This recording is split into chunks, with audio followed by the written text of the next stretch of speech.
merupakan kunjungan yang berbeda. And speaking to you is a great honor and privilege, but at the same time very humbling. Pada saat yang sama bagi kami adalah sebuah kehormatan, dan pada waktu yang sama kami juga merasa harus merendahkan hati bisa berbicara kepada Bapak Ibu Saudara. So I hope you forgive me, but because of the humidity, I'm sweating so much, so I need to. Ya. Jadi sebelum dia orang bolong pakai sabda ya, anak cuaca dulu kita mau. Just pretend I'm not doing it. Tidak, saya tidak bermaksud pura-pura menggunakannya melakukannya. So when Pastor Bongsu invited us to speak, jadi ketika Pendeta Bongsu undang kami untuk berbicara, I was aware that culture is very different. Saya sadar bahwa budaya kita sangat berbeda, and therefore the way we do church is very different. Itu sebabnya cara kita menangani gereja pun berbeda. So I would not be arrogant enough to presume I could come and tell you how you should be doing church. Jadi percayalah kami tidak akan mentang-mentang akan mengajari saudara bagaimana saudara harus menyelenggarakan gereja saudara. So most things very similar, but something different. Memang betul ada banyak hal yang sama, tetapi ada banyak hal lain juga yang sangat berbeda. But we are joined together in a greater culture. Namun kita tergabung bersama pada level sebuah budaya yang lebih besar. The culture of the kingdom of heaven. Yaitu budaya kerajaan sorga. And that's the same. Nah di situnya itu sama. So I can speak on that to you. Jadi di situnya itulah saya akan berbicara kepada saudara. But what we really need goes beyond our ability to present. Ya, jadi apa yang kami rindukan adalah untuk menghadirkan sesuatu melampaui yang kami bisa. But there is one with us today who is able to give us everything we need. Tetapi ada satu pribadi hari ini yang sangat memberikan apapun yang kita butuhkan. So if you don't mind, I'd like to pray one more time and invite the Holy Spirit to start to move in this house. Jika saudara tidak keberatan, saya akan mengundang sang pribadi itu yang Roh Kudus untuk membawa kita ke level yang dia mau. Okay? Baik. So let's pray. Mari kita berdoa. Our Father in heaven, Bapa kami di surga, I thank you that we are all your children. kami bersyukur bahwa kami sekalian adalah anak-Mu. And our desire is for your kingdom to come and your will to be done. Dan kerinduan hati kami adalah biar kerajaan-Mu datang dan kehendak-Mu jadi. So we pray that your Holy Spirit will become very active right now. Itu sebabnya kami berdoa agar Roh Kudus sungguh aktif mulai dari sekarang ini. That you would use the words we speak and even some that we don't speak to bless every single person. Mari gunakanlah setiap perkataan kami, bahkan perkataan yang tak terucap pun Engkau gunakan untuk memberkati setiap kami. That you would take what we've prepared and you would breathe on it. Dan Engkau akan ambil apa yang kami persiapkan dan hembuskanlah itu kepada kami sekalian. And that by your Spirit will become very relevant to church workers, to church pastors, and to all leadership. Karena oleh Roh Kudus pula segala sesuatu yang kami sampaikan akan sangat relevan kepada gembala, pekerja gereja, dan gereja jemaat Tuhan. So please come, Holy Spirit, right now. Itu sebabnya marilah Roh Kudus ambil alihlah saat ini. Fill this place with the presence of our God. Penuhilah tempat ini dengan hadirat-Mu. And then fill our hearts and our minds with your truth. Dan penuhilah hati dan pikiran kami dengan kebenaran-Mu. That each and every one of us will hear what the Father is saying to us today. Sehingga setiap kami akan dengar apa yang Bapa sampaikan kepada setiap kami hari ini. In Jesus' name we pray. Di dalam nama Tuhan Yesus kami berdoa. Amen. Dan kita semua sama-sama katakan. Okay. Baik. Apakah saudara sudah siap? Are you sure you're ready? Oh, sudah siap kamu? I hope you are. Ya, saya merasa bahwa saudara sudah siap. Can we turn to 1 Corinthians 13 Marilah kita sama-sama buka dari 1 Korintus 13 and read from verse 1 to 3. dan kita akan baca dari ayat 1 hingga 3. My Bible is the New King James Version, so it's a little bit different. You've got to understand. Alkitab saya adalah New King James Version, mungkin berbeda sedikit dengan apa yang saudara punya. Oke. Jika bisa ditampilkan. Have you got the Bible? Ya. See, that's because your Samson not Apple. Because Samsung is more preferable compared to Apple is better. I don't think so. Oke. 1 Korintus 13. Yes.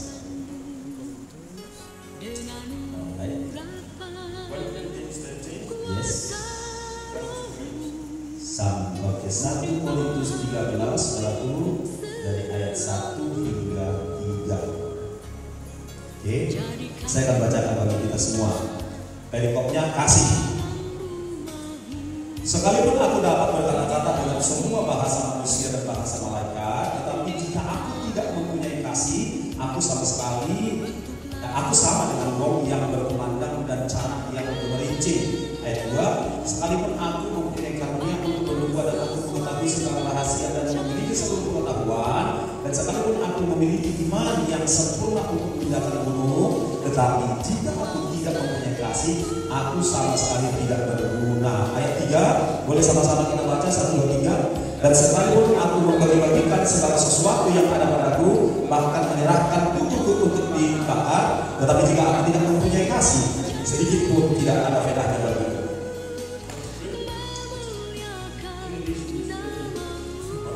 Okay.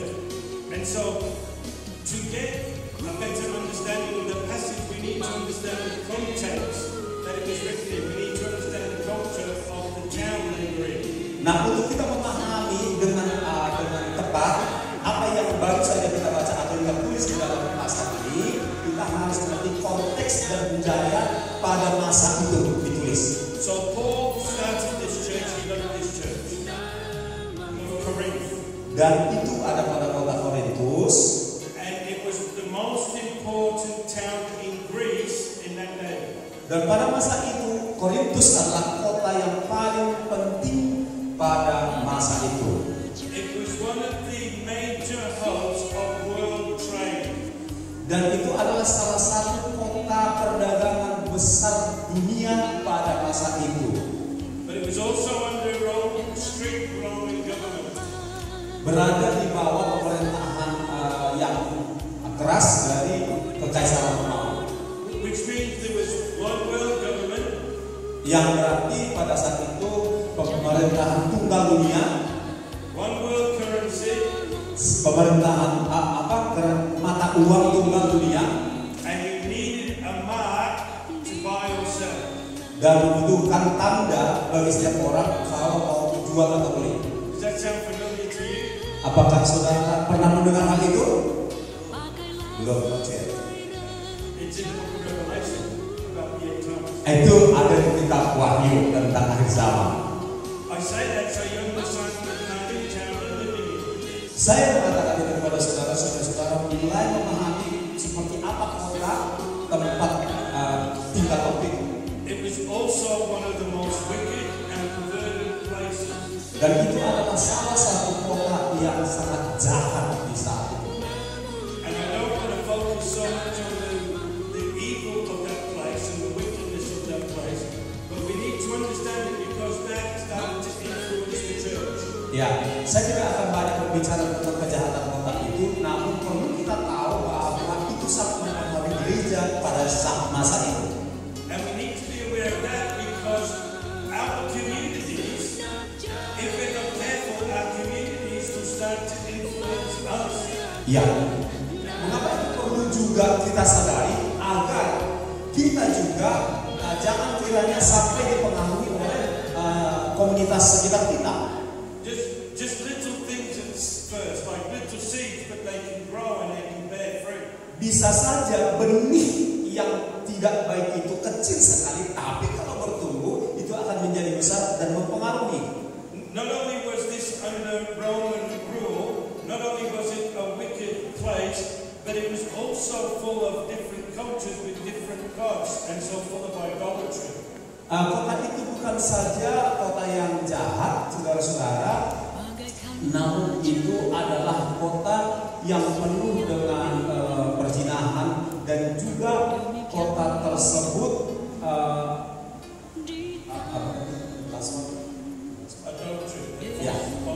ya ada dan di tempat itu ada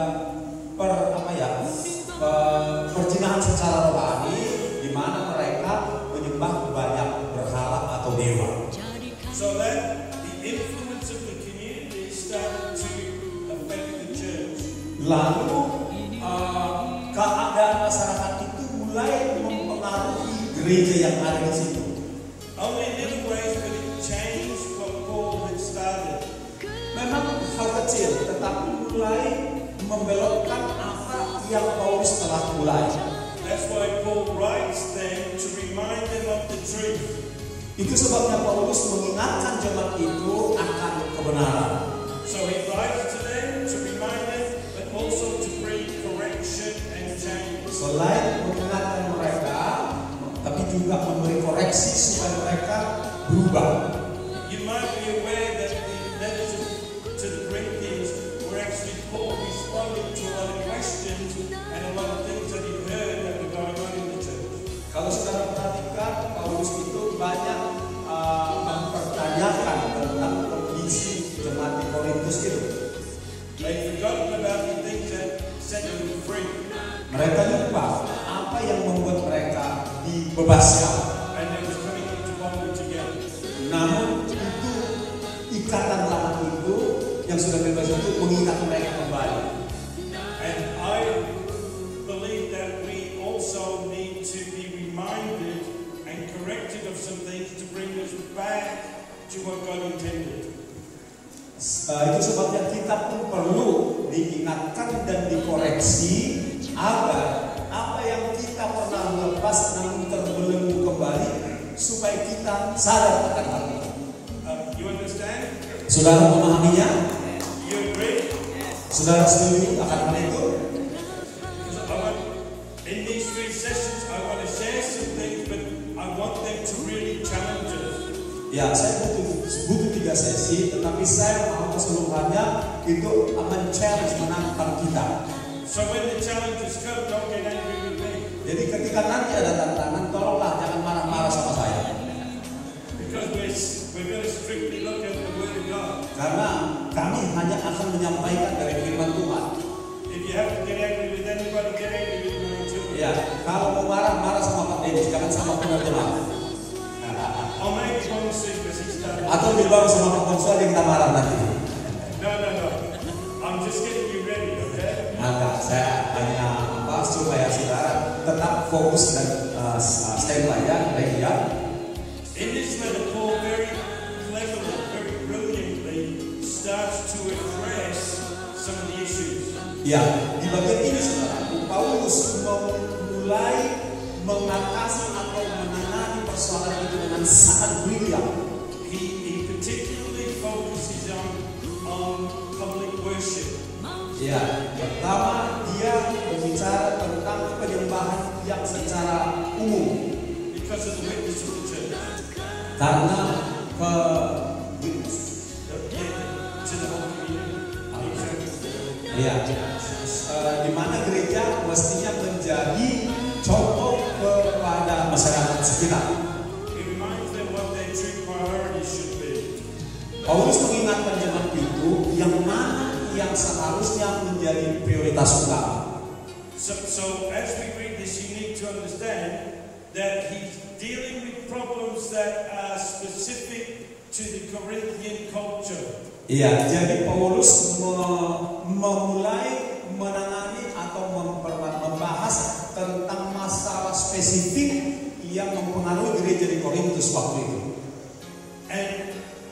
And understanding the letter of the Corinthians, you need to understand that it's very cultural. Untuk memahami surat Korintus ini, saudara harus tahu bahwa keadaan di sana itu sangat bersifat budayawi. Can I give you an example? Bolehkah saya memberikan contoh?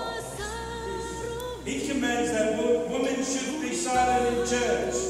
Kan dia ada bilang ibu-ibu wanita harus berdiam saja di gereja, teman-teman. Does that mean every woman in every church in every culture should be silent? Apakah itu berarti bahwa setiap wanita, setiap perempuan harus diam di semua waktu, semua gereja dan di semua bangsa? I can feel the tension rising already. Saya mulai merasa tensi mulai naik dari pihak yang disinggung. Well, you know that in the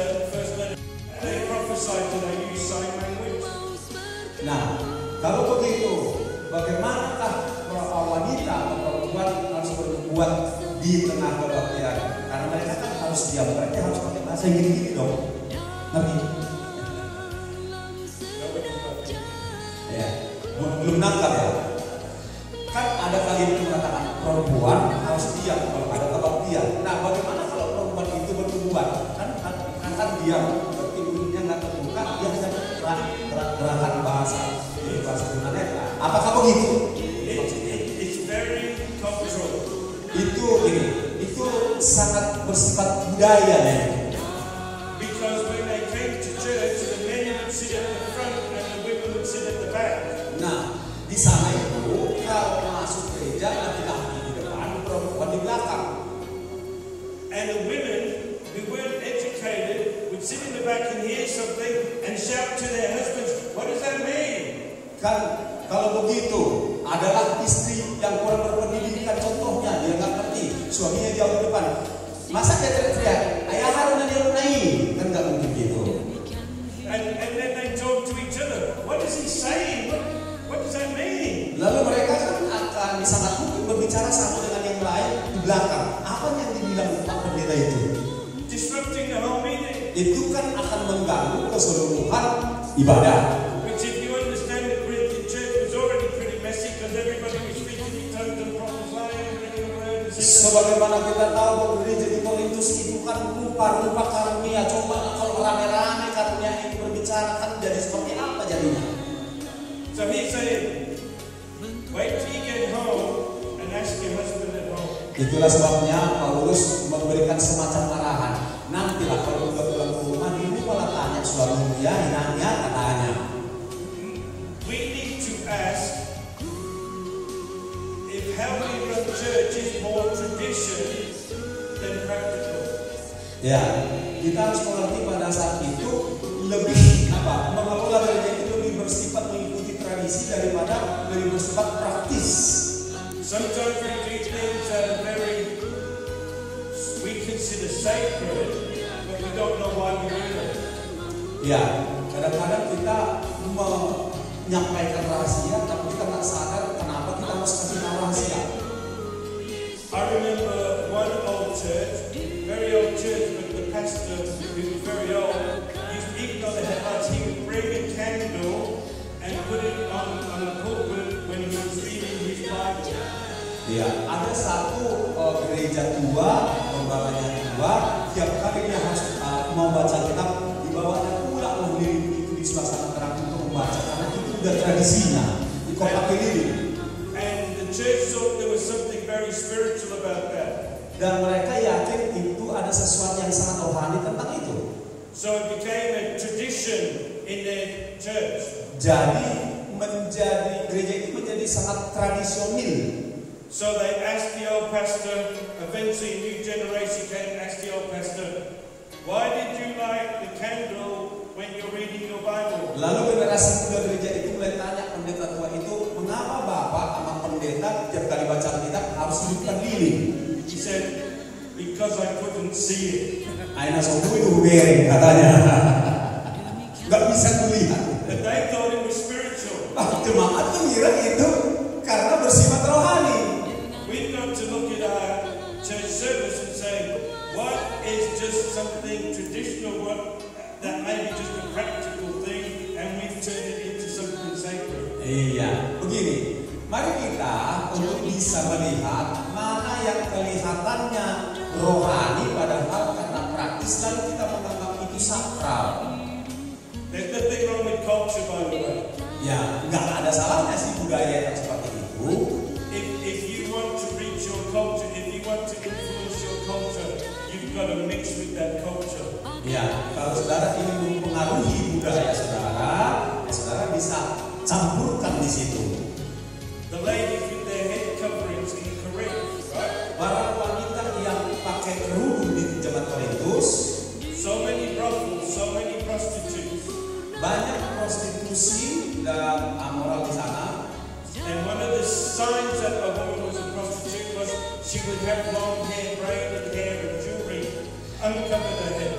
Jadi gini, ciri-ciri dari para pelacu waktu itu rambutnya panjang, ada perhiasan di sana sini, gitu. Lots of makeup. Nah, dan dekatnya juga menor-menor gitu. Selanjutnya, So Paul said to the Christian ladies to make sure people knew they weren't prostitutes, put a covering over your head. itu sebabnya Paulus bilangin sama perempuan di jemaat Korintus supaya kalian nampak berbeda dari para pelacur. Jadi inilah kalian bikin pakai inilah dan seterusnya. Sudah tahu ya bagaimana nasihat Paulus. Very practical, keep the ladies safe. Ya, sangat praktis untuk membuat kaum wanita itu aman, supaya mereka aman dari sebetulnya. Can you see that? Saudara bisa melihat itu sekarang? Anybody want to argue or fight with me there? Ya, atau udah ada yang mau berargumentasi dengan saya? We good? Cocok, kau merasa? Alright. Baiklah.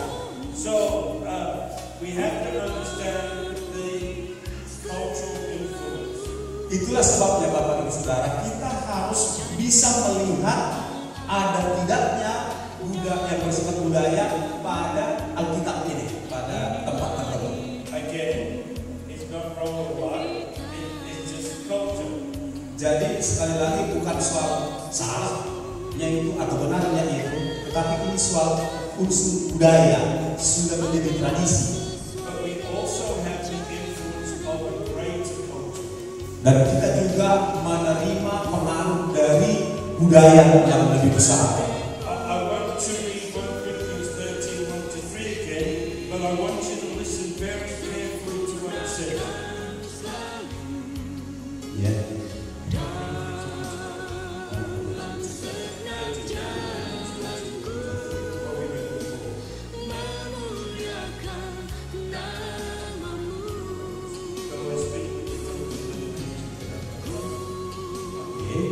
Yes, saya bacakan bagi kita semua ya.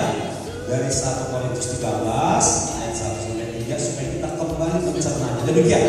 Sekalipun aku dapat berkata-kata dengan semua bahasa manusia dan bahasa malaikat, tetapi jika aku tidak mempunyai kasih, aku sama dengan gong yang berkumandang dan canang yang merinci. Ayat 2. Sekalipun aku mempunyai karunia untuk bernubuat dan aku mengetahui segala rahasia dan memiliki seluruh pengetahuan, dan sekalipun aku memiliki iman yang sempurna untuk memindahkan gunung, tetapi jika aku tidak mempunyai kasih, aku sama sekali tidak berguna. Ayat 3. Dan sekalipun aku membagi-bagikan segala sesuatu yang ada padaku, bahkan menyerahkan tubuhku untuk dibakar, tapi jika aku tidak mempunyai kasih, sedikit pun tidak ada faedahnya bagiku. Demikian. Want you to notice the things he mentioned. Ya, seharusnya saudara sudah mulai bisa menandai apa yang dia sebutkan di sini. Tongues, Satu adalah bahasa lidah, prophecy, sacrifice, pengorbanan pribadi, generosity, kemurahan hati, even martyrdom. bahkan mati martir. And I'm sure in this house today, all of us would consider them very, very important. Dan saya percaya kita semua yang ada di ruangan ini menganggap 4 atau beberapa hal tadi adalah sama-sama sangat penting. We'd even say that these are essential for effective Christian ministry. Bahkan kita tidak mengatakan bahwa ini tidak penting untuk mempengaruhi kekristenan kita hari ini. Would everybody agree with me? Apakah semua setuju dengan saya? The things that Paul mentions are essential in our church. Bahwa 4 hal itu sangat esensial di dalam gereja kita. Setuju? Great. Setuju? All of us? Semua kita atau hanya sebagian? Can you just nod your head or say yes so I know you have Ya, kalau yang setuju angkat tangan, nanti dapat hadiah dari Tuhan. Jadi bikin si amin ini. Sekali lagi, yang setuju dengan kami sampaikan. Yeah, good. Thank you. Ya, terima kasih. I'm not being rude. I just want to know everybody's still listening. Saya tidak bermaksud petang-petang potenteng, saya hanya memastikan apakah